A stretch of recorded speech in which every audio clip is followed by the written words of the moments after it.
चावल का एक आखा दाना जानते हो, पूरा खंडित चावल नहीं। कितना चावल? एक दाना चावल का शंकर भगवान के शिवलिंग पर समर्पित करिए। एक बेलपत्र। शिव महापुराण की कथा कहती है, सुंदर आनंद में श्रवण कर कर आप अपने जीवन को, ये पूर्णिमा शिव महापुराण की कथा कहती है, शरद पूर्णिमा आ रही है। कुछ नहीं करना, पीपल का एक पत्ता, उस पत्ते पर थोड़ा सा चावल, थोड़ा सा चावल, पूर्णिमा की रात्रि को अपने हाथ में लेकर, अपने नयनों से लगाकर, शरीर पर से स्वयं उतारकर उसको दरवाजे के पास रख दीजिए। पूर्णिमा की रात्रि को पूर्ण होने पर उस चावल को दूसरे दिन सूंघ कर बहते हुए पानी में डाल दीजिए। महाराज कितने भी रोग से ग्रसित हो गए, पीपल का एक पत्ता 52,000 ब्राह्मण की साक्षी कराता है। महाराज बहुत ध्यान देना, पीपल के वृक्ष में स्वयं नारायण का, मेरे कृष्ण का वास है। स्वयं भगवान गीता के अंतर्गत कहते हैं कि मैं पीपल का वृक्ष हूं। नारायण उसी में 52,000 ब्राह्मणों का वासा एक पीपल के पत्ते में होता है। और आपको पहले भी कथा में कहा, गाय, ब्राह्मण, बहन, बेटी, ये सब काल का हरण करने वाले, काल को हरने वाले हो। रोग को मिटाइए।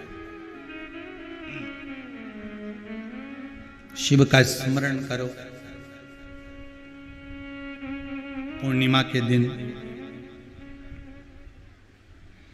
चावल का एक आखा दाना जानते हो, पूरा खंडित चावल नहीं।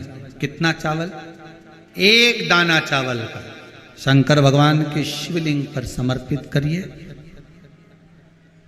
एक बेलपत्र जिसका डंडी का मुख अपनी ओर हो, जहां से चावल चढ़ाया है, उस चावल के ऊपर अपनी कामना कर कर रख दीजिए और चंद्रमौली भगवान का स्मरण करिए। कौन से भगवान? शंकर भगवान का सर्वश्रेष्ठ सुंदर नाम है चंद्रमौली। चंद्रमौली भगवान का स्मरण करिए। अपनी कामना कर कर, बेलपत्र समर्पित कर कर शिव जी पर एक लोटा पानी, एक जल पात्र समर्पित करो, कलश से जल चढ़ा दीजिए। नैनों में वो जल लगाकर अपनी कामना कर कर वापिस घर को आइए। अगली शरद पूर्णिमा आएगी, जो कामना करी है मेरा चंद्रमौली भोलेनाथ उसे पूर्ण कर ही देगा। शिव उपासना के लिए जितनी 12 महीने में पूर्णिमा पड़ती है, एक एक पूर्णिमा का व्याख्यान वर्णन करेंगे। आज तो कथा का महत्तम दिवस है, पहला दिवस है, तो हम उसको महत्व समझें कि पूर्णिमा का महत्व क्या है। हम उसका महत्व समझें कि शंकर और चंद्र का रिश्ता क्या है, संबंध क्या है।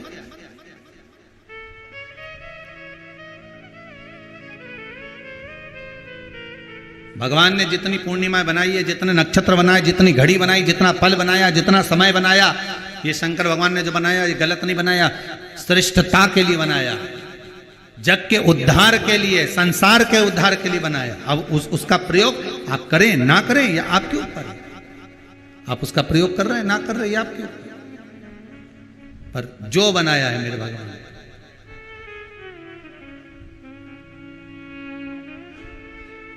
शिव देने। धन उलझ गया, तुमने तो कोई अच्छा सोच कर किसी को पैसा दिया और वह धन उलझ गया, नहीं आ रहा, पैसा वापस दे ही नहीं रहा।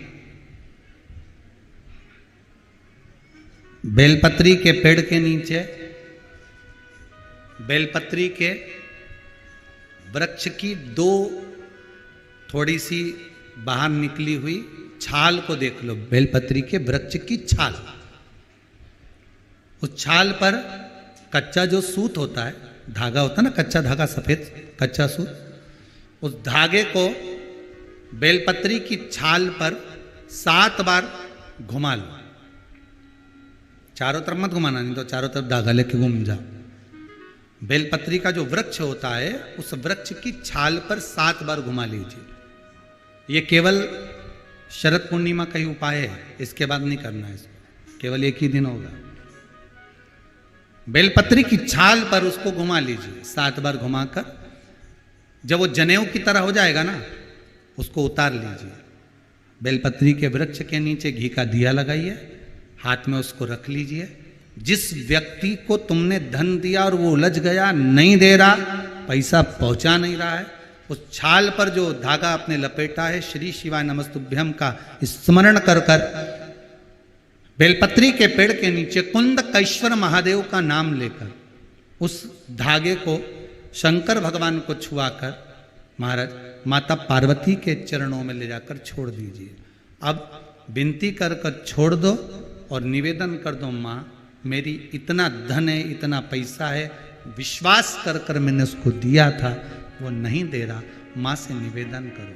फिर कहेंगे संसार वालों के सामने जाकर रोगे तो दुनिया के लोग हंसी उड़ाएंगे। आप किसी से कह दो मेरा 5 लाख रुपए वो लेकर भाग गया, दिया काय को, हमसे पूछा था, हमने कहा था। दुनिया के लोगों के सामने जाकर कहोगे तो हंसी उड़ाएंगे, अच्छा है लेकर भाग गया, अच्छा है डूब गया। हमें किसी के सामने नहीं रोना।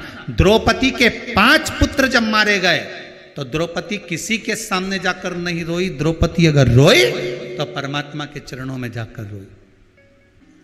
संसार वालों के आगे जाकर रोगे तो दुनिया के लोग हंसी उड़ाएंगे, पर परमात्मा के आगे जाकर कहोगे, परमात्मा हंसी नहीं उड़ाता, परमात्मा उस कार्य को सिद्ध करता। उसके सामने जाकर बोलो तो तुम बोलो ही नहीं और परमात्मा के सम्मुख में और कहो कि मैंने तो सबके कह दिया, सबसे फोर्स लगा दिया, सबसे सोर्स लगवा दिया, ये करवा दिया। परमात्मा से जाकर निवेदन करो कि मेरा धन उलझा है, मेरा धन मैंने विश्वास रखकर करा था, दे दिया था, माँ अब आपको देना है, भगवान शिव की कृपा से वो पहुंचा दीजिए, आएगा। एक पूर्णिमा पर करके देखने में क्या जा रहा है। शरद पूर्णिमा पर किसी भी समय पर कभी भी करो, पर करो। उलझा हुआ धन मां सुलझा दे, वापिस लाए।